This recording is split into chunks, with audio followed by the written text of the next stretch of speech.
One line of evidence has to do with finding of marine fossils on top of mountains. Now, how did sea creatures get fossilized on top of a mountain? Do we think that there was a clam that was getting sick and it said, you know what, I don't want to die here in the oceans with everyone else. I'm going to flop my way up towards the top of Mount Everest there and hope that when I get up there I get buried rapidly, because if I don't get buried rapidly I won't fossilize.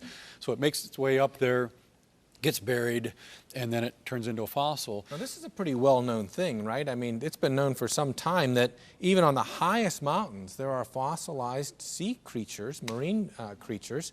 How do they explain this? Well, they have to envision the mountains rising and lowering over millions of years of Earth history and oceans covering them and then rising. Well, the Bible tells us at the end of the flood, the mountains did rise, Psalm 104, that they were lower in the past, covered with ocean waters. Things would have gotten buried, and then the mountains rose up catastrophically at the end of the flood.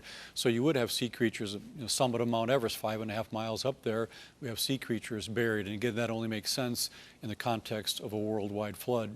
Another line of evidence has to do with fossils, the existence of fossils. The way you get a fossil is basically to bury something rapidly. If a cow dies in the field, other animals might eat the meat, and the bones are there, and eventually the bones will disintegrate, so that in the future, you won't even know a cow was there.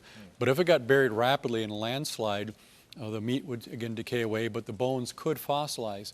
The fact that these sedimentary layers in the earth are literally filled with billions and billions of fossils tells us that those layers must have been laid down catastrophically in a very rapid, short period of time, or you wouldn't get all these fossils.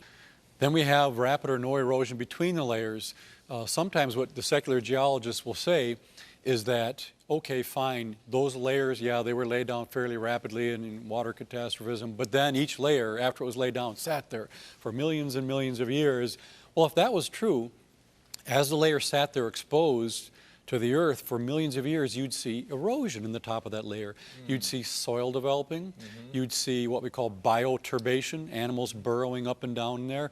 We don't see any of that between these layers. We see, kind of razor sharp edges from one layer to the next. So not only was each layer laid down rapidly, but they were in successive order, one after another, with no, significant breaks in between these layers. And don't we see bones, and I think I've even seen pictures of trees fossilized passing through layers, right? Yeah, they're called polystrate fossils of trees going up through multiple layers. Yeah. If the traditional stories are true, the tree would be growing there and standing there for hundreds of thousands or millions of years, waiting for the other layers, but it would have rotted long before that happened. I have a stump in my yard that's constantly growing weeds, and it's not going to be there because I'm going to take it out with the weed eater. That's right. That's a good idea.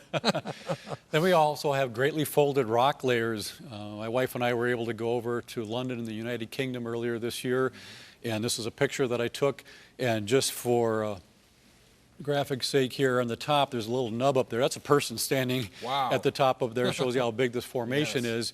But there's no way that these layers were laid down slowly over millions and millions of years, because you can't fold rock layers out there without shattering. And there's no evidence that they were greatly heated to bend like that. These things were laid down catastrophically in a flood, and then while the earth was still soft, the plates were moving and they scrunch up like an accordion. We also have Grand Canyon. Again, I did a tour last year and have some other tours that we're giving the Grand Canyon. And what's interesting is you look at all the layers there, great evidence for a global flood. And it's interesting that Bill Nye himself made a comment that there's no way there was a global flood. If there was, you wouldn't just have a nice canyon here in the United States for us to enjoy. You'd have canyons all over the planet. Well, guess what? We have canyons all over the planet. Some of them are actually bigger than the Grand Canyon, but that's something that he was oblivious to. So there is a lot of evidence for a global flood.